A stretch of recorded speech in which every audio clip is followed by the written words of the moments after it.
जय हिंद दोस्तों। जैसा कि आपने देखा ही है कि जो अगर आप इस सीरीज के इम्पॉर्टेंट क्वेश्चंस जो हैं उनको सॉल्व कर लेते हैं तो आप भरोसा रखिए 85 प्लस नंबर आपके इसका मतलब आ रहे हैं। निश्चिंत रहिए और बिल्कुल कॉन्फिडेंस से जाके आप अपना एग्ज़ाम दीजिए। 15-16 अक्टूबर यूपी पेट के लिए अभी से शुभकामनाएँ। शुरू करते हैं दोस्तों। पहला क्वेश्चन है आपका कि हाल ही में प्रक्षेपित PSLV C-53 से संबंधित निम्न कथनों पर विचार कीजिए। पहला ऑप्शन दिया गया है 30 जून 2022 को इसका सफल प्रक्षेपण इसरो की वाणिज्यिक शाखा NSIL new space India limited, ये इसरो की वाणिज्यिक शाखा है, इसके द्वारा किया गया। तो बिल्कुल सही बात है ये। इस प्रक्षेपण यान ने सिंगापुर के 3 उपग्रह भेजे हैं, ये भी बिल्कुल सही बात है। तो देख लेते हैं, इसका आंसर हो जाएगा ऑप्शन नंबर सी। देख लेते हैं थोड़ा सा PSLV C-53 के बारे में। PSLV C-53 का सफल प्रक्षेपण कब किया गया? 30 जून 2022 को किया गया। यह इसरो का PSLV का 55 मिशन था। आप जानते होंगे, एक होता है PSLV और एक होता है GSLV। तो ये PSLV से भेजा गया था। और किसने भेजा था इसको? तो इसरो की वाणिज्यिक शाखा है जिसका नाम है न्यू स्पेस इंडिया लिमिटेड। इसको ध्यान रखना है, इसकी स्थापना होती है 2009 में और इसका मुख्यालय है बेंगलुरु में। यह इसरो की ही एक वाणिज्यिक शाखा है। इस अंतरिक्ष विभाग के तहत ये भारत की एक कंपनी है। ठीक है, क्वेश्चन नंबर 2 देखते हैं। संचार उपग्रह GSAT-2 से संबंधित निम्न कथनों पर विचार कीजिए। ऑप्शन ए दिया गया है 23 जून 2022 को फ्रेंच गुयाना के काउरू प्रक्षेपण स्थल से इसका सफल परीक्षण किया गया। ऑप्शन 2 दिया गया है यह उपग्रह देश भर में DTH ऐप की ज़रूरतें पूरी करेगा। तो उपरोक्त कथन में से कौन सा सही है? तो ये दोनों सही है। कौन सा सही हो जाएंगे? दोनों सही हो जाएंगे। यह भी जो भेजा गया है, यह किसके माध्यम से भेजा गया है? इसरो की वाणिज्यिक शाखा NSIL के द्वारा ये भेजा गया है, जिसका मुख्यालय कहाँ है? बेंगलुरु में जिसका मुख्यालय है। 2019 में इसकी स्थापना होती है और अंतरिक्ष विभाग के तहत भारत सरकार की एक कंपनी है। ठीक है, नेक्स्ट क्वेश्चन देख लेते हैं। वैश्विक शांति सूचकांक जून 2022 में जारी वैश्विक शांति सूचकांक 2022 में संबंधित निम्न कथनों पर विचार कीजिए। पहला ऑप्शन दिया गया है इस सूचकांक में 163 देशों को शामिल किया गया है, बिल्कुल सही बात है। इसमें आइसलैंड को शीर्ष स्थान प्राप्त हुआ है, बिल्कुल सही बात है। और ऑप्शन 3 दिया गया है सूचकांक में भारत को 135वां, हाँ बिल्कुल, भारत को 135वां स्थान प्राप्त हुआ है। इसमें टॉप पे आइसलैंड को रखा गया है और इसमें जो बॉटम पे इसमें वो अफ़गानिस्तान पाकिस्तान का पड़ोसी अफ़गानिस्तान, उसको जो है शामिल किया गया है। ठीक है, भारत का स्कोर कितना है? 135वां स्कोर है। नेक्स्ट क्वेश्चन देख लेते हैं। अगर पड़ोसी देशों की बात की जाए तो पाकिस्तान को 147वां स्थान मिला है। इतना पूछता नहीं है, फिलहाल आपको देख लीजिए एक बार। भूटान को 19वां, नेपाल को 73वां, चीन को 89, श्रीलंका को 90, बांग्लादेश को 96 और पाकिस्तान को 147। नेक्स्ट भारत का तो ध्यान रखना है, भारत का कितना है? 135। नेक्स्ट क्वेश्चन देख लेते हैं। राष्ट्रीय उपलब्धि सर्वेक्षण रिपोर्ट। क्वेश्चन है निम्नलिखित कथन राष्ट्रीय उपलब्धि सर्वेक्षण रिपोर्ट 2021 से संबंधित हैं। ऑप्शन ए है सर्वेक्षण में स्कूल, राज्यों के सरकारी स्कूल, सरकारी सहायता प्राप्त स्कूल, गैर सहायता प्राप्त निजी स्कूल और केंद्र सरकार के स्कूल शामिल किए जाते हैं। तो ये तो सही बात है। इस सर्वेक्षण की रूपरेखा और घटक NCERT द्वारा तैयार की जाती है, बिल्कुल। इसका आयोजन संगठन केंद्रीय माध्यमिक शिक्षा बोर्ड से है। तो आपके तीनों ऑप्शन सही हो जाएंगे और उसका सही ऑप्शन आंसर डी हो जाएगा। सही आंसर क्या हो जाएगा? Option D. इसके बारे में देख लेते हैं। राष्ट्रीय उपलब्धि सर्वेक्षण क्या है? ये भारतीय स्तर पर 12 नवंबर 2021 को आयोजित किया गया था। यह भारत में सबसे बड़ा राष्ट्रव्यापी नमूना आधारित शिक्षा सर्वेक्षण है। ये आपको ध्यान रखना है। इसमें यह पूर्णतः NCERT बेस्ड होता है। ठीक है, NCERT के अकॉर्डिंग यह काम करता है। नेक्स्ट क्वेश्चन देख लेते हैं। राष्ट्रीय जैव ईंधन नीति 2018 में संशोधन के संबंध में निम्नलिखित में से सही विकल्प का चयन करें। ऑप्शन ए हो जाएगा केंद्रीय मंत्रिमंडल द्वारा पेट्रोल में एथेनॉल के मिश्रण को बढ़ाकर 20% करने पर निर्णय लिया गया।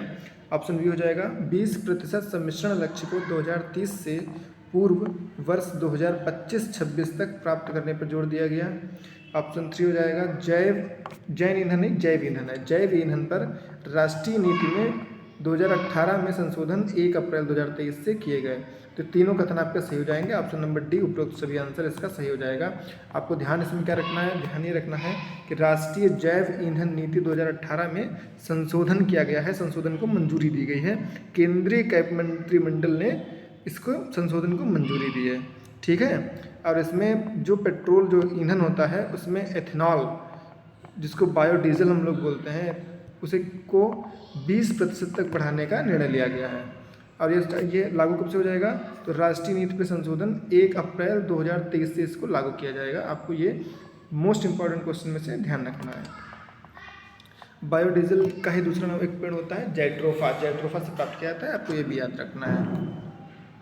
सड़क दुर्घटनाओं के मापदंड में वर्ष 2022 में कमी, ये क्वेश्चन देख लेते हैं। क्वेश्चन है, सड़क यातायात और राजमार्ग मंत्रालय के रिसर्च विंग द्वारा तैयार की गई report road accident in India 2020 के अनुसार सड़क दुर्घटना के संबंध में निम्न में से कौन सा तथ्य सही नहीं है। ऑप्शन ए है वर्ष 2016 के बाद में सड़क दुर्घटनाओं में कमी आई है। ऑप्शन बी है 2018 में सड़क दुर्घटनाओं में 0.35% की मामूली वृद्धि हुई थी। सड़क दुर्घटना, ऑप्शन सी है सड़क दुर्घटना में मापदंड में वर्ष 2019 की तुलना में उल्लेखनीय कमी हुई है। और ऑप्शन डी है वर्ष 2020 में राज्यों अथवा केंद्र शासित प्रदेशों द्वारा कुल 3,66,138 सड़क दुर्घटनाओं की रिपोर्ट दी गई। तो इसका ऑप्शन हो जाएगा, ये सारे सही हैं। ऑप्शन 20 में गलत है, 0.35% की मामूली वृद्धि नहीं हुई है बल्कि कमी ही हुई है, ठीक है। क्या हुई है, अगर ए सही हो जाएगा ना, 2016 के बाद से सड़क दुर्घटनाओं में कमी आई है, तो 2018 में सड़क दुर्घटनाओं में वृद्धि की बात ही नहीं हो सकती है। तो कमी आई है तो कमी ही हुई है, आपको ध्यान रखना है। नेक्स्ट क्वेश्चन देखिए, जून 2022 को पहली भारत जापान वित्त वार्ता कहाँ संपन्न होती है, तो ये होती है न्यू दिल्ली में। वन लाइनर क्वेश्चन है, ध्यान रखना आपको। भारत जापान की वित्त वार्ता जो है नई दिल्ली में शुरू होती है, ये आपको ध्यान रखना। जापान की राजधानी, जापान का प्रधानमंत्री, इनको सबको आपको ध्यान में रखना है। जीनोम संपादित पौधों की सुरक्षा मूल्यांकन संबंधी दिशा निर्देश, तो ये क्वेश्चन देख लेते हैं। इसका पहला क्वेश्चन है, जीनोम संपादित पौधों में इनमें से किसमें परिवर्तन किया जाता है, तो जहाँ पे जीनोम की बात आएगी ऑप्शन हो जाएगा उसका डीएनए या आरएनए, डीएनए या आरएनए, ये बहुत इंपॉर्टेंट है, इसको आपको ध्यान रखना है। ये क्वेश्चन ऐसे कैसे आपको छपा मिल सकता है पेपर में।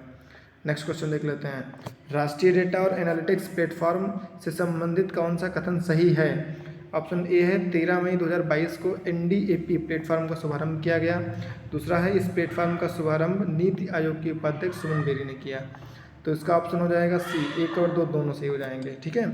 नीति आयोग के उपाध्यक्ष जो है सुमन बेरी है, अध्यक्ष जो है प्रधानमंत्री मोदी होते हैं। प्रधान जो मंत्री जो होता है वही होता है, इसमें मोदी जी हैं तो मोदी जी हैं। नेक्स्ट क्वेश्चन देख लेते हैं, इसकी स्थापना 1 जनवरी 2015 में हुई थी नीति आयोग की, मुख्यालय इसका नई दिल्ली में है, ये भी आपको ध्यान रखना है। अप्रैल 2022 में प्रधानमंत्री नरेंद्र मोदी ने असम में 7 कैंसर अस्पतालों को राष्ट्र को समर्पित किया है, ये आपको ध्यान रखना है, ठीक है। 7 नए कैंसर अस्पतालों का शिलान्यास किया है। क्वेश्चन पूछा गया है कि सम्मिलित किए गए अस्पतालों में से किस स्थल पर निर्मित अस्पताल नहीं है, तो आपको ध्यान रखना है। इसका ऑप्शन तो सी हो जाएगा धुबरी, लेकिन आपको ध्यान ये रखना है 7 कैंसर हॉस्पिटल हैं। एक है डिब्रूगढ़, कोकराझार, बारपेटा, दरांग, तेजपुर, लखीमपुर और जोरहाट। इन 7 जगहों में कैंसर अस्पताल खोले गए हैं। किसने उद्घाटन किया है, प्रधानमंत्री नरेंद्र मोदी ने। असम के मुख्यमंत्री कौन है, असम के राज्यपाल कौन है, ये भी आपको याद में रखना है। आम महोत्सव, आम महोत्सव का मतलब कॉमन फेस्टिवल नहीं है, इसका मतलब है मैंगो फेस्टिवल। क्या मतलब है, मैंगो फेस्टिवल। क्वेश्चन देख लेते हैं, क्वेश्चन है कि 20 जून 2022 के मध्य आम के निर्यात को बढ़ावा देने के लिए किस देश में आम महोत्सव का आयोजन किया गया, तो इसका आंसर हो जाएगा बहरीन। ये भारत में नहीं हुआ है, बहरीन में हुआ है। कहाँ हुआ है, बहरीन। और बहरीन में भारतीय दूतावास में हुआ है और बहरीन की संस्था ने, दोनों ने मिलकर इसको आम महोत्सव का आयोजन किया है, ये आपको ध्यान रखना है। फैक्ट देखना है अगर तो आप देख सकते हैं, पीडीएफ आपको हमारे नीचे लिंक दिया गया है वीडियो में, उसमें मिल जाएगी, आप पीडीएफ से पढ़ भी सकते हैं। नेक्स्ट क्वेश्चन देख लेते हैं आप, राष्ट्रीय जैव ईंधन नीति 2018 में संशोधन के संबंध में निम्नलिखित में से एक सही विकल्प का चयन करना है। पहला हो जाएगा केंद्रीय मंत्रिमंडल द्वारा पेट्रोल में एथेनॉल के मिश्रण को बढ़ाकर 20% करने का निर्णय लिया गया है। सही बात है, मैंने आपको अभी बताया था थोड़ी देर पहले।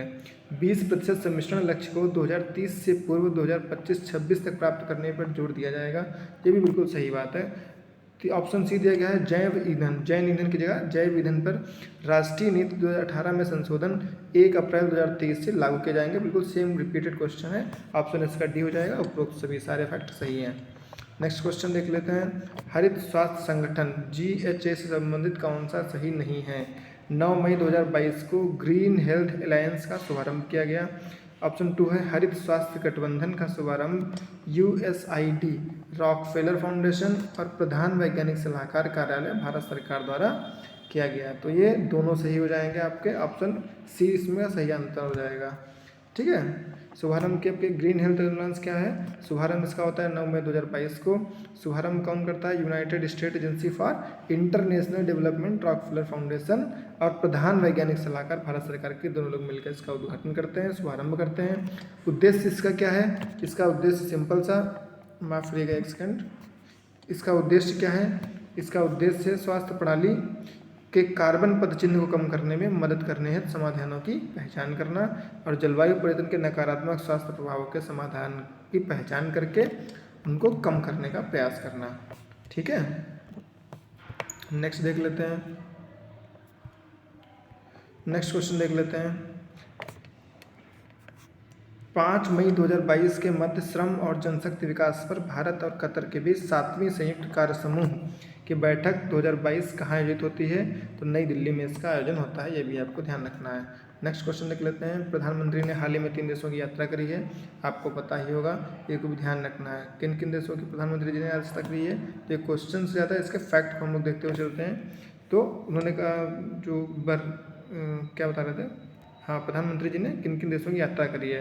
तो जर्मनी की, डेनमार्क की और फ्रांस की मोदी जी ने अभी यात्रा करी है। और यात्रा के क्रम में पहले जर्मनी गए थे, उसके बाद में फ्रांस गए, उसके बाद में फिर डेनमार्क वगैरह गए हैं। ठीक है, तो ये आपको ध्यान रखना है। नेक्स्ट क्वेश्चन देख लेते हैं। इम्पॉर्टेंट फैक्ट में मणिपुर में अंतर्राज्यीय ट्रक टर्मिनल्स यानी कि 3 मई 2022 को केंद्रीय मंत्री जी किशन रेड्डी ने किस राज्य में अंतर्राज्यीय ट्रक टर्मिनल्स का उद्घाटन किया है? तो वो है मणिपुर। मणिपुर के फैक्ट में याद रखना है। काबुल, नामजाओ, लेसर पार्क वगैरह मणिपुर के राज्यपाल को याद रखना है, मणिपुर के मुख्यमंत्री को याद रखना है।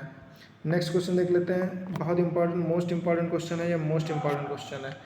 गीगावाट और 10 गीगावाट सौर क्षमता को पार करने वाला पहला राज्य कौन सा बन गया है? तो पहला राज्य है वो राजस्थान।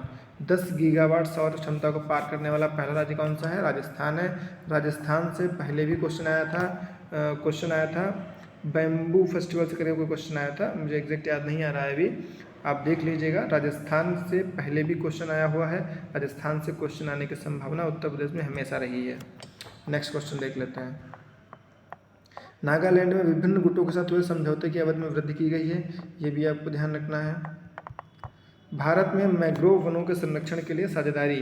अप्रैल 2022 में भारत के किस राज्य में मैंग्रोव वन के संरक्षण के लिए एप्पल कंपनी, आईफोन वाली कंपनी, एप्पल कंपनी के साथ समझौता किया गया है? किस राज्य ने किया है? तो महाराष्ट्र ने किया है। किस राज्य ने किया है? तो महाराष्ट्र ने किया है, ये आपको ध्यान रखना है।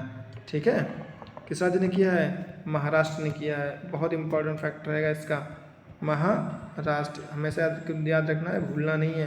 किसके समझौता किया? महाराष्ट्र प्लस एप्पल, ये याद रखना है आपको, भूलना नहीं है। बहुत इंपॉर्टेंट क्वेश्चन है। नेक्स्ट क्वेश्चन देख लेते हैं। 3 सामाजिक सुरक्षा योजनाओं के 7 वर्ष पूरे हो चुके हैं, वो कौन सी योजना है? जो 3 जिनके 7 वर्ष पूरे हो चुके हैं, तो उनमें से एक योजना है प्रधानमंत्री जीवन बीमा योजना, दूसरी योजना है प्रधानमंत्री सुरक्षा बीमा योजना और तीसरी योजना है अटल पेंशन योजना। इन तीनों योजनाओं के सफलतापूर्वक 7 वर्ष पूरे हो गए हैं, आपको ये भी याद रखना है। नेक्स्ट क्वेश्चन देख लेते हैं। वर्ष 2022 में भारतीय मिशन खोलने हेतु मंजूरी दे दी गई है, किसने दी है? तो केंद्रीय मंत्रिमंडल ने किस देश में एक नए मिशन को खोलने हेतु मंजूरी प्रदान की है? तो वो देश है लिथुआनिया। नेक्स्ट क्वेश्चन देख लेते हैं। ग्लोबल हेल्थ लीडर्स अवार्ड 2022 विश्व स्वास्थ्य सभा द्वारा प्राप्त किया जाता है, तो ये बिल्कुल सही बात है। दूसरा है 22 से 28 मई 2022 तक विश्व स्वास्थ्य सभा की 75वीं बैठक जिनेवा में हुई, तो बिल्कुल सही बात है। 22 मई 2022 को विश्व स्वास्थ्य सभा के आशा कार्यकर्ताओं को यह पुरस्कार दिया गया, बिल्कुल सही बात है। उपयुक्त सभी, ऑप्शन डी जो है इसका सही आंसर हो जाएगा। नेक्स्ट क्वेश्चन देख लेते हैं। जून 2022 को जारी विश्व निवेश रिपोर्ट। जून 2022 को जारी विश्व निवेश रिपोर्ट 2022 से संबंधित निम्न कथनों पर विचार कीजिए। पहला कथन है कि यह रिपोर्ट अंतर्राष्ट्रीय मुद्रा कोष द्वारा जारी की जाती है, बिल्कुल ये रिपोर्ट अंतर्राष्ट्रीय मुद्रा कोष द्वारा जारी की जाती है, तो ये गलत है। ये रिपोर्ट जो है UNCTAD एक रिपोर्ट संस्थान होती है, इसका पूरा नाम होता है United nation conference on trade and development के द्वारा जारी करी जाती है, तो पहला ही गलत हो जाएगा। दूसरा है इसके अनुसार शीर्ष FDI अंतर प्रभाव वाले देशों में USA को सर्वोच्च स्थान प्राप्त हुआ है, तो ये भी आपका ऑप्शन गलत हो जाएगा। इसके टॉप जो रहा है उसमें USA तो दिया गया है ना, USA को शीर्ष स्थान प्राप्त हुआ है, तो हाँ यही हो जाएगा। सी केवल 2 है, तो इसका ऑप्शन सी हो जाएगा, तो ये भी बिल्कुल सही बात है। और थर्ड में क्या दिया है, इसमें भारत वर्ष 2021 में $45 बिलियन के FDI के साथ 7वें स्थान पर रहा, तो इसका सही आंसर हो जाएगा option number C. Option number C में क्या है, केवल 2 एवं 3, तो 2 भी सही है और 3 भी सही है। नेक्स्ट क्वेश्चन देख लेते हैं। थाईलैंड ओपन 22 मई 2022 को संपन्न बैडमिंटन प्रतियोगिता थाईलैंड ओपन 2022 के महिला एकल का खिताब किसने जीता है, तो इसका आंसर हो जाएगा ताई त्यू चिंग। नाम क्या है, ताई त्यू यिंग। ताई जी से याद रखना, ऐसे तो याद होता नहीं है इन लोगों के नाम, ये चाइनीज होते हैं ना, तो इनके नाम ऐसे याद नहीं होते हैं, ठीक है। नेक्स्ट क्वेश्चन देख लेते हैं। G20 ताई जी से याद रखना है आपको उस क्वेश्चन को। G20 स्वास्थ्य मंत्रियों की बैठक कब होती है, कहाँ होती है, तो ये योगार्ता में होती है, योगार्ता इंडोनेशिया, ठीक है। नेक्स्ट क्वेश्चन देख लेते हैं। भारत जून 2022 को एशिया और प्रशांत क्षेत्र के लिए संयुक्त राष्ट्र और सामाजिक आयोग UNES कैप ने भारत को किस गैर सरकारी संगठन को स्वास्थ्य विभाग के लक्ष्यों पर दक्षिण एशिया नेटवर्क की सदस्यता प्रदान की है, तो इसका आंसर हो जाएगा कट्स इंटरनेशनल। क्या आंसर हो जाएगा, कट्स। कट्स का मतलब कट नहीं होता, CUTS, कट्स इंटरनेशनल एक संस्थान है, उसको इसके लिए स्थापित किया गया है। नेक्स्ट क्वेश्चन देख लेते हैं। भारत बांग्लादेश सीमा पर फ्लोटिंग सीमा चौकियों का उद्घाटन किया गया है। नेक्स्ट हेडिंग देख लेते हैं। Indo Pacific economics framework for prosperity IPEF का शुभारंभ किस देश में किया गया, तो जापान है, Japan. Indo Pacific economics framework का शुभारंभ जापान में किया गया है, आपको ये भी ध्यान रखना है थोड़ा सा। उसके बाद ट्विटर का अधिग्रहण हो गया है, ये तो आप सभी को चर्चा में रहा ही है, आप सभी को पता भी होगा किसने ले लिया है। ट्विटर का अधिग्रहण कब हुआ है, ट्विटर जो है अगर देखा जाए क्वेश्चन इसका 25वां क्वेश्चन, तो 25 अप्रैल 2022 को ट्विटर ने घोषणा की कि अमेरिकी उद्योगपति एलन मस्क ने सोशल मीडिया द्वारा कंपनी ट्विटर का अधिग्रहण कर लिया। ट्विटर की स्थापना कब हुई थी, क्वेश्चन क्या पूछा गया है, ट्विटर की स्थापना कब हुई थी, तो इसकी स्थापना हुई थी मार्च 2006 में। इंपॉर्टेंट है कि इसकी स्थापना याद रखना है आपको। अब ट्विटर के मालिक कौन हो गए हैं, तो एलन मस्क हो गए, सभी को पता होगा, ठीक है। नेक्स्ट क्वेश्चन देख लेते हैं। UNSC के 5 अस्थायी सदस्य चुने गए हैं, इनमें से कौन कौन चुना गया है, तो आपको ध्यान रखना है ये जो देश 5 नए बने हैं, ये बने हैं इक्वाडोर, जापान, माल्टा, मोजाम्बिक और स्विट्जरलैंड।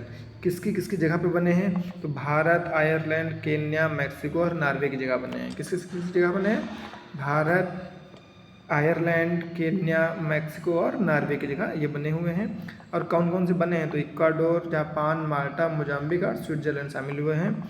ये आप सभी को पता है कि जो UNSC है इसमें 15 देश जो हैं होते हैं, उसमें से 5 स्थायी देश हैं और 10 अस्थायी देश होते हैं। 5 स्थायी देशों में चाइना है, फ्रांस है, रूस है और यूनाइटेड किंगडम है और अमेरिका है, ठीक है। जो ये अस्थायी देश होते हैं इनका कार्यकाल 2-2 वर्ष का होता है। नेक्स्ट क्वेश्चन देख लेते हैं।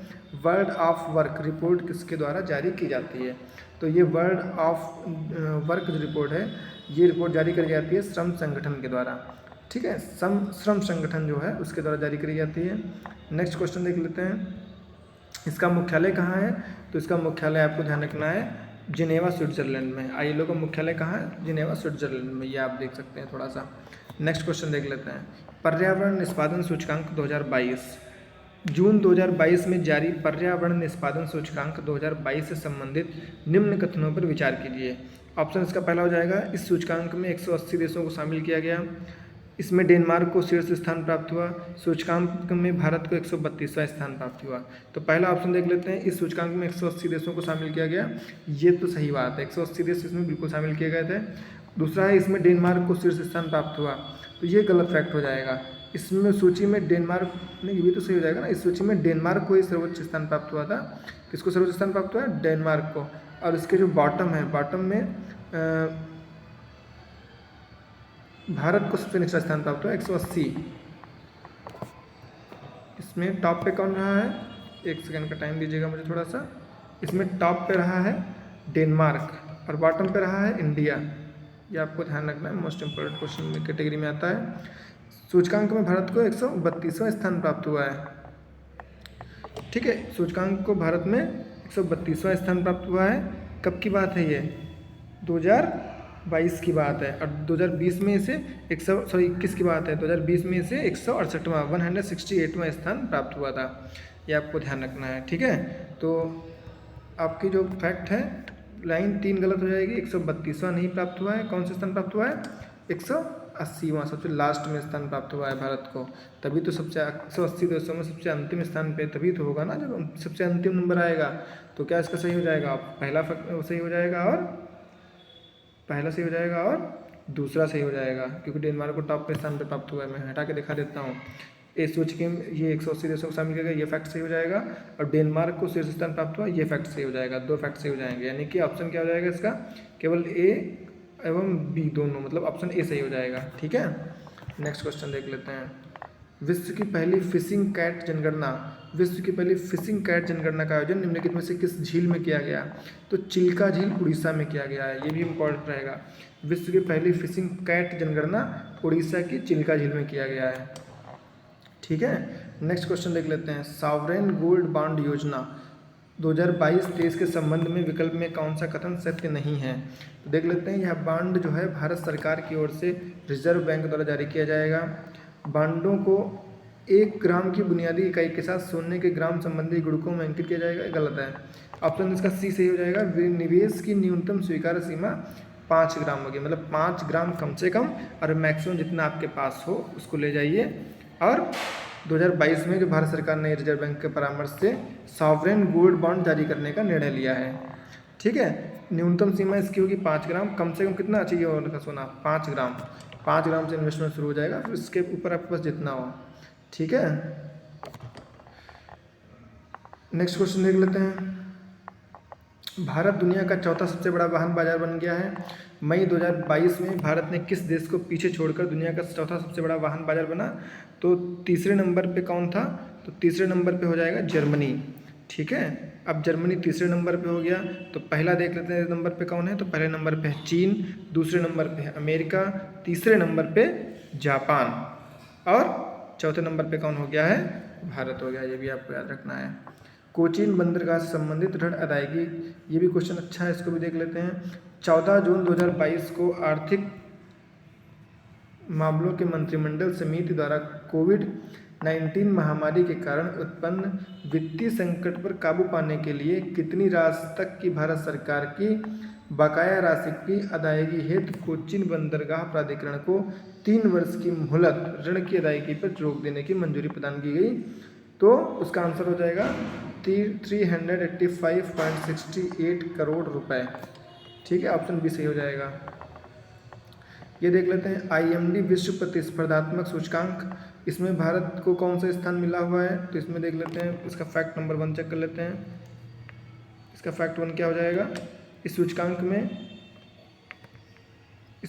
में कुल 63 देशों को शामिल किया गया, जो कि बिल्कुल सही बात है। सूचकांक में डेनमार्क तो सब में सब ऊपरी रहता है। भारतीय सूचकांक में 37वें स्थान पे है, तो भारत बिल्कुल इस सूचकांक में 37वें स्थान पे आ जाता है। तो इसके तीनों फैक्ट सही हो जाएंगे और ऑप्शन इसका डी सही हो जाएगा। तो फैक्ट देख लेते हैं थोड़े से कि इस सूचकांक में 63 देशों को शामिल किया गया था। ये देखिए आप, इस सूचकांक में डेनमार्क को शीर्ष स्थान प्राप्त हुआ है, ये भी देख लेते हैं। इसके बाद इस के पश्चात डेनमार्क नंबर 1 पे, नंबर 2 पे क्या हो जाएगा, स्विट्जरलैंड हो जाएगा, सिंगापुर को नंबर 3 पे हो जाएगा, और इसके अलावा सबसे निचला स्थान जो है वेनेजुला को प्राप्त हुआ है। किसको प्राप्त हुआ है, वेनेजुला को प्राप्त हुआ है, ये ध्यान रखना है इतना। नेक्स्ट क्वेश्चन देख लेते हैं, मौद्रिक नीति वक्तव्य, और एक ऊपर छूट गया है, बायोटेक स्टार्टअप एक्सपो, इसका उद्घाटन कहाँ हुआ है, तो इसका उद्घाटन हुआ है नई दिल्ली। ये भी इंपॉर्टेंट क्वेश्चन है। बायोटेक स्टार्टअप एक्सपो का उद्घाटन कहाँ हुआ, नई दिल्ली में उद्घाटन हुआ है। नेक्स्ट क्वेश्चन देख लेते हैं, मौद्रिक नीति वक्तव्य 2022 को भारतीय रिजर्व बैंक के द्वारा गवर्नर शक्तिकांत दास की अध्यक्षता में मौद्रिक नीति वक्तव्य 2022-23 जारी किया गया। इससे संबंधित निम्न कथनों पर विचार कीजिए।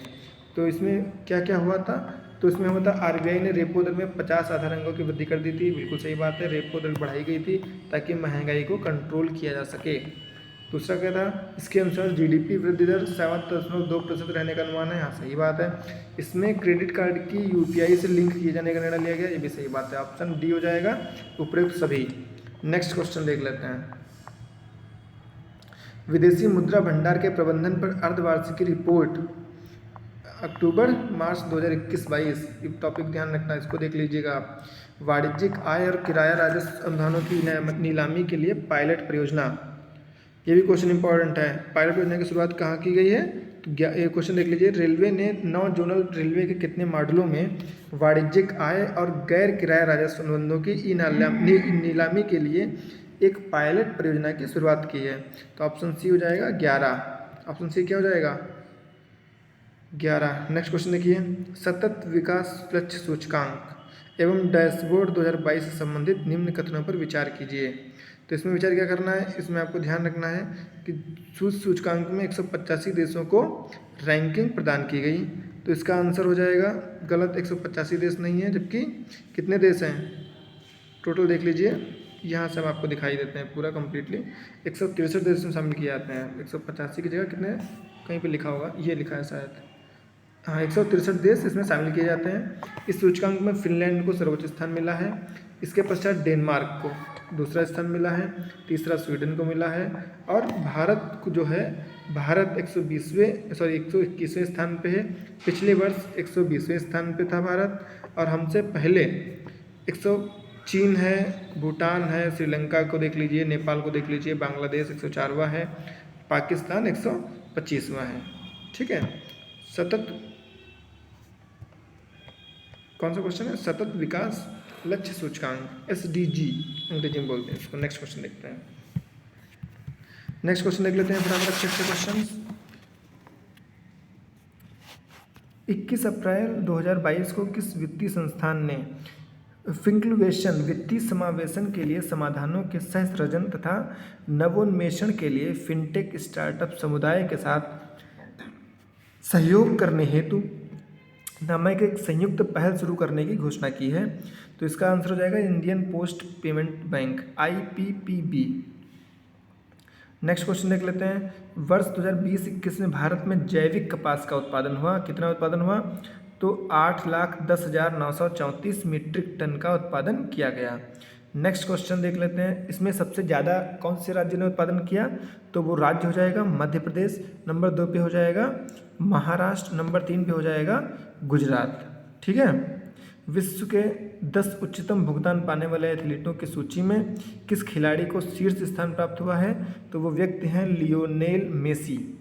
ठीक है, इनको सबसे ज़्यादा पैसा मिलता है, सबसे ज़्यादा इनके पास प्रॉपर्टी भी है, फुटबॉलर हैं ये बहुत फेमस, और इनकी जो राशि है वो $130 मिलियन है। ठीक है, नेक्स्ट क्वेश्चन देख लीजिए, 100 बिलियन अमेरिकी डॉलर से अधिक का राजस्व हासिल करने वाली पहली भारतीय कंपनी कौन बनी है, तो वो बन गई है रिलायंस इंडस्ट्रीज़ लिमिटेड। 100 बिलियन अमेरिकी डॉलर से ज़्यादा का इनके पास राजस्व हो गया है। इसके फाउंडर और CEO कौन है, मुकेश अंबानी जी हैं, आप सभी को पता है। ठीक है, नेक्स्ट देख लेते हैं, M15 पेट्रोल के संबंध में कौन सा कथन सही नहीं है, तो 13 अप्रैल 2022 को पेट्रोलियम और 2000 प्राकृतिक गैस मंत्रालय ने पायलट आधार पर मेथनॉल मिश्रित पेट्रोल का शुभारंभ किया। ऑप्शन 2 दिया गया है कि Indian oil corporation limited IOC ने M15 पेट्रोल को तिनसुकिया असम से प्रारंभ किया। ऑप्शन सी दिया गया है M15 पेट्रोल 15% मीथेन और 85% पेट्रोल का मिश्रण है। जो ये तीनों फैक्ट सही हैं, ऑप्शन इसका आपका सही डी हो जाएगा। नेक्स्ट क्वेश्चन देखते हैं, जल्दी जल्दी करते हैं थोड़ा। एंटरप्राइज इंडिया 2022, ये भी क्वेश्चन बहुत अच्छा है। इसमें क्वेश्चन ये है कि 27 अप्रैल 2022 को देश ने उद्यमिता संस्कृति को बढ़ावा देने के लिए इंटरप्राइज इंडिया का उद्घाटन किया। यह किस मंत्रालय की पहल है? तो यह है सूक्ष्म लघु एवं मध्यम उद्यम मंत्रालय की पहल। नेक्स्ट क्वेश्चन देख लेते हैं। भारत यूरोपीय संघ व्यापार और प्रौद्योगिकी परिषद के संबंध में निम्नलिखित कथनों पर विचार कीजिए। ऑप्शन ए दिया गया है 25 अप्रैल 2022 को इस परिषद की स्थापना से संबंधित समझौते पर हस्ताक्षर किया गया। तो ये बिल्कुल सही बात है। इस परिषद का उद्देश्य भारत और यूरोपीय संघ के बीच व्यापार और तकनीक सहयोग को बढ़ावा देना है। तो ये भी फैक्ट सही हो जाएंगे दोनों। इसका सही आंसर हो जाएगा ऑप्शन नंबर सी, 1 और 2 दोनों। नेक्स्ट क्वेश्चन देख लेते हैं। नेक्स्ट क्वेश्चन में आपका हो जाएगा, नासा ने UFO के अध्ययन हेतु स्वतंत्र टीम गठित की। अज्ञात उड़ने वाली वस्तुएं इसका सही आंसर हो जाएगा। नेक्स्ट क्वेश्चन, गगनयान मिशन, ये इंपॉर्टेंट है। भारत का गगनयान मिशन जिसे वर्ष 2023 में लॉन्च किया जाएगा, निम्नलिखित में से किससे संबंधित है? तो इसका सही आंसर हो जाएगा मानव युक्त अंतरिक्ष मिशन। इसके माध्यम से किसी व्यक्ति को पहली बार मानव जो है गगन में भेजा जाएगा। और विश्व महासागर दिवस के अवसर पर श्री सिंह ने बताई थी बात कि 2023 में भारत अपना पहला मानव महासागर मिशन भी लॉन्च करने जा रहा है। ठीक है। और 8 जून 2022 को पृथ्वी विज्ञान मंत्री ने कहा था कि भारत 2023 में अपना जो पहला मानव अंतरिक्ष मिशन है वो लॉन्च करेगा। ठीक है। कौन लॉन्च करेगा? भारत।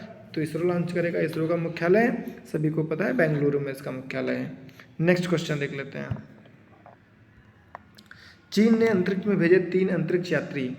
तो चीन द्वारा निर्माणाधीन अंतरिक्ष स्टेशन का नाम क्या है? क्वेश्चन ये पूछा गया है आपसे। तो इसका आंसर हो जाएगा तियानझोउ।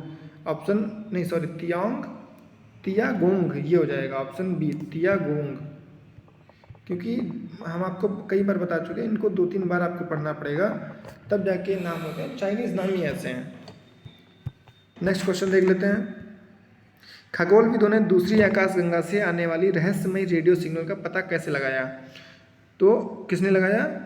नेक्स्ट क्वेश्चन, इसका क्वेश्चन देखते हैं। खगोलविद द्वारा किसी दूसरी आकाशगंगा से आने वाली रहस्यमयी रेडियो सिग्नल को निम्नलिखित में से किस देश में स्थित वेधशाला में दर्ज किया गया? तो ये काम चीन का है। चीन ने ढूंढा था इसको, कहा था कि किसी दूसरे गैलेक्सी से, अपनी गैलेक्सी का नाम क्या है? अपनी जो आकाशगंगा है उसका नाम है गैलेक्सी। अपनी आकाशगंगा है उसका नाम है मंदाकिनी। क्या नाम है? मिल्की वे, दुग्ध मेखला कहते हैं। ठीक है।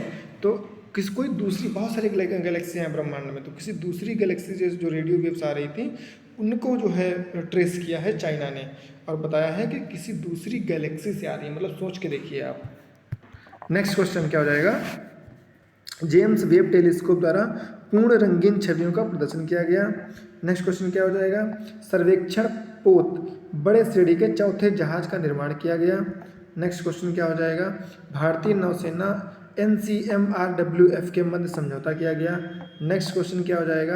अल्ट्रा थिन हिट्रोप्रोटीन फिल्म का उद्घाटन किया गया। नेक्स्ट क्वेश्चन क्या हो जाएगा? एक्सट्रीम मैसिव का उद्घाटन किया गया IIT किसके द्वारा? IIT हैदराबाद के द्वारा। नेक्स्ट क्वेश्चन क्या हो जाएगा? एंडुरसन मिशन किसने लॉन्च किया? किस लिए लॉन्च किया? किस उद्देश्य से? तो एंडुरसन मिशन पृथ्वी पर जीवन संभव क्यों है यह जानने के लिए लॉन्च किया गया। अमेरिका वायुसेना द्वारा हाइपरसोनिक मिसाइल का परीक्षण किया गया। ये क्वेश्चन अच्छा है, इसको देखिए। मई 2022 में किस देश की वायुसेना ने air launch rapid response weapon का परीक्षण किया? तो इसका आंसर हो जाएगा अमेरिका। नेक्स्ट क्वेश्चन देख लेते हैं। कम दूरी की बैलिस्टिक मिसाइल पृथ्वी 2 का सफल परीक्षण किया गया। तो कब किया गया? 15 जून 2022 को कम दूरी की बैलिस्टिक मिसाइल पृथ्वी 2 का सफल प्रक्षेपण किया गया। इसका परीक्षण कहाँ से किया गया? तो उड़ीसा के चांदीपुर नामक परीक्षण स्थल से इसका परीक्षण था वो किया गया। INS गोमती जो है उसे कार्य मुक्त किया गया। 28 मई कब किया गया? 28 मई 2022 को मुंबई के नेवल डॉकयार्ड में आयोजित एक समारोह में INS गोमी को कार्य मुक्त कर दिया गया। इसे कमीशन कब किया गया था? कुछ नहीं पूछा है, तो इसको 1988 में कमीशन किया गया था। 16 अप्रैल 1988 को 16 अप्रैल 1988 को कमीशन किया गया था। और 28 मई 2022 को इसको कार्य मुक्त कर दिया गया। नेक्स्ट क्वेश्चन देख लेते हैं। 24 से 27 मई 2022 के मध्य किन दो देशों की नौसेनाओं के बीच द्विपक्षीय नौसैनिक अभ्यास बोंगो सागर का तीसरा संस्करण संपन्न हुआ? तो बोंगो सागर से आपको याद रखना है भारत और बांग्लादेश। बोंगो सागर से मतलब क्या याद रखना है? भारत और बांग्लादेश। नेक्स्ट क्वेश्चन देख लेते हैं। क्षुद्र ग्रह 16 मई 2022 को पृथ्वी के निकट से किस नाम का विशाल क्षुद्र ग्रह गुजरा है? तो उसका नाम है ऑप्शन बी 388945, इसका नाम दिया गया है। ठीक है, पृथ्वी से इसकी दूरी कितनी थी? तो 3.5 मिलियन या लगभग 5.6 मिलियन किलोमीटर इतनी दूरी के से गुजरा है, लेकिन फिर भी इसको सबसे पास माना जाता है। और अगर ये क्षुद्र ग्रह जब पृथ्वी पर टकराते हैं तो क्या होता है? किसी बहुत बड़े गड्ढे का निर्माण हो जाता है, बहुत बड़े गर्त का निर्माण हो जाता है। फिर नेक्स्ट क्वेश्चन देख लेते हैं। हाल ही में निम्नलिखित में से किस प्रदेश के पशु चिकित्सकों ने पानी के स्रोत से दूर रहने वाले गैर विषैले सांपों की एक नई प्रजाति की खोज की है? तो मिजोरम में खोज की गई है। ठीक है, मिजोरम में एक नई सांपों की प्रजाति की खोज की गई है। ये सांप ऐसे हैं जो पानी से बहुत डरते हैं। नेक्स्ट क्वेश्चन देख लेते हैं। सार्कैनो ज्वालामुखी, ये देख लेते हैं। हाल ही में अमेरिकी अंतरिक्ष एजेंसी नासा द्वारा समुद्र के भीतर स्थित ज्वालामुखी सार्कैनो के विस्फोट की सैटेलाइट तस्वीरें जारी करी गई हैं। यह ज्वालामुखी निम्नलिखित में से किस द्वीप समूह के करीब है? तो इसका आंसर जाएगा सोलोमन द्वीप। सोलोमन द्वीप में जो है, कहाँ सोलोमन द्वीप है? ये प्रशांत महासागर है। प्रशांत महासागर में एक जगह है सोलोमन द्वीप, वहाँ पे सार्कैनो एक ज्वालामुखी है, वहाँ पे ज्वालामुखी विस्फोट हुआ है, जिसकी जो सैटेलाइट इमेज है वो नासा ने जारी करी है। ठीक है, अब नेक्स्ट क्वेश्चन हम लोग देख लेते हैं। राष्ट्रीय सीमा शुल्क और GST संग्रहालय धरोहर राष्ट्र को समर्पित किया गया। किस राज्य में ये कार्यक्रम हुआ? तो गोवा के अंदर ये कार्यक्रम किया गया। नेक्स्ट क्वेश्चन देख लेते हैं। एंडरसन मिशन हमने आपको पहले बता दिया, पृथ्वी पर जीवन संभव क्यों है, इससे ये संबंधित है। थोड़ा सा खेल के बारे में देख लेते हैं। हाले ओपन, ये देख लेते हैं। ओपन ये भी रहने देते हैं। बर्किंघम क्लासेस, बहुत इंपॉर्टेंट जो चीज़ें हैं वो हम लोग देख लेते हैं। बहुत इंपॉर्टेंट टॉपिक जो है, लियोन ओपन 2022 में हुआ, बेंगलुरु ओपन 2022 में हुआ, ये देख लेते हैं। 13 फरवरी 2022 को संपन्न टेनिस प्रतियोगिता बेंगलुरु ओपन 2022 के पुरुष एकल का खिताब किसने जीता है? तो पुरुष एकल का खिताब जो है ऑप्शन ए तेंग चुन सिन ने जीता है। ठीक है, भारत के बेंगलुरु में यह विजेता हुई थी। और पुरुष एकल का खिताब किसने जीता है? तेंग चुन सिन, ये ताइवान के रहने वाले थे। और उपविजेता इसमें क्रोएशिया के बोर्ना गोजो रहे हैं। नेक्स्ट क्वेश्चन देख लेते हैं। अर्जेंटीना ओपन देख लेते हैं। अर्जेंटीना ओपन में जो पुरुष एकल का खिताब था वो जीता है कैस्पर रूड ने। ठीक है, उसके बाद हम लोग सेंट पीटर्सबर्ग लेडीज़ ट्रॉफी देख लेते हैं। उसके बाद ये देख ही लेते हैं इसके जो है महिला एकल का खिताब किसने जीता है? तो महिला एकल का खिताब जीतने वाली व्यक्ति हैं एनेट कोंटावेट। और उपविजेता कौन रही हैं? तो मारिया शकारी इसकी उपविजेता भी रही हैं, ये भी आपको ध्यान रखना है। नेक्स्ट क्वेश्चन हम लोग देख लेते हैं। तो क्रिकेट से संबंधित क्वेश्चन भी अब पेपर में आपके आने की बहुत संभावना है, क्योंकि 28 मई 2022 को पुणे महाराष्ट्र में संपन्न महिला T20 चैलेंज 2022 का खिताब किस टीम ने जीता है? तो सुपरनोवाज ने यह खिताब जीत लिया है। भारतीय क्रिकेट कंट्रोल बोर्ड BCCI द्वारा मैच खिलाया जा रहा था और इस मैच में विजेता सुपरनोवाज रही हैं और उपविजेता वेलोसिटी रही हैं। नेक्स्ट क्वेश्चन देख लेते हैं। रणजी ट्रॉफी 2021-22 का संबंध में विकल्प में से कौन सा तथ्य सही नहीं है? तो विकल्प दिए गए हैं। विकल्प ए है रणजी ट्रॉफी 2021-22 का खिताब मध्य प्रदेश ने मुंबई को पराजित कर पहली बार जीता है। तो ये तो बिल्कुल सही बात है, मुंबई को हरा करके मध्य प्रदेश पहली बार विजेता बना है 2021-22 में रणजी ट्रॉफी का। बहुत इंपॉर्टेंट है, आपको ध्यान रखना है। दूसरा क्या है, इस रणजी सत्र में मुंबई के गेंदबाज Shams Mulani player of the series, बिल्कुल गलत है। प्लेयर ऑफ द सीरीज़ जो चुने गए हैं उनका नाम है सरफराज खान, मुंबई के बल्लेबाज थे सरफराज खान, उनको प्लेयर ऑफ द सीरीज़ चुना गया है। नेक्स्ट क्वेश्चन देख लेते हैं, इस रणजी सत्र में सर्वाधिक रन 982 रन मुंबई के सरफराज खान ने बनाए, बिल्कुल सही बात है। बिहार के शकीबुल हसन ने इस सत्र में सर्वाधिक व्यक्तिगत स्कोर 341 रन बनाया, ये भी सही है। तो इसका ऑप्शन क्या हो जाएगा आपका बी ऑप्शन इसका हो जाएगा। नेक्स्ट क्वेश्चन देख लेते हैं, भारत वेस्टइंडीज एक दिवसीय सीरीज 2022, 11 फरवरी 2022 को भारत और वेस्टइंडीज के मध्य संपन्न 3 एक दिवसीय मैचों की सीरीज में किसे प्लेयर ऑफ द सीरीज चुना गया? तो प्रसिद्धि कृष्णा को भारत वेस्टइंडीज की एक दिवसीय सीरीज में प्लेयर ऑफ द सीरीज चुना गया, ये आपको ध्यान रखना है। टाटा IPL 2022 खिलाड़ियों की नीलामी भी हुई है, तो इसमें क्या हुआ कि 2022 के 15वें संस्करण के लिए नीलामी जो की गई उसमें कौन सा विकल्प या कौन सा तथ्य सही नहीं है, तो देख लेते हैं तथ्य। पहले नंबर ए पे तथ्य हो जाएगा, IPL 2022 की नीलामी में ईशान किशन सबसे महंगे खिलाड़ी रहे जिन्हें मुंबई इंडियंस ने 15.25 करोड़ रुपए में खरीदा, बिल्कुल सही बात है। ऑप्शन बी हो जाएगा, भारतीय खिलाड़ियों में अनकैप्ड खिलाड़ी आवेश खान सबसे महंगे खिलाड़ी रहे जिन्हें लखनऊ सुपर जायंट्स ने 10 करोड़ रुपए में खरीदा, तो ये भी बिल्कुल सही बात है। ऑप्शन सी हो जाएगा, ICC अंडर 19 विश्व कप विजेता भारतीय टीम के कप्तान यश धूल को दिल्ली कैपिटल्स ने 2 करोड़ रुपए में खरीदा, तो ऑप्शन सी आपका गलत हो जाएगा, ऑप्शन सी आपका गलत हो जाएगा, यही आपका सही आंसर हो जाएगा। ठीक है, नेक्स्ट क्वेश्चन देख लेते हैं, ICC player of the month अप्रैल महीने के लिए चुना गया है केशव महाराज को, और ये बदलते रहते हैं। हॉकी के लिए देख लेते हैं, hockey hero FIH copy hockey 5 2022 के विजेता भारत रहा है। नेक्स्ट क्वेश्चन देखते हैं इसका, फुटबॉल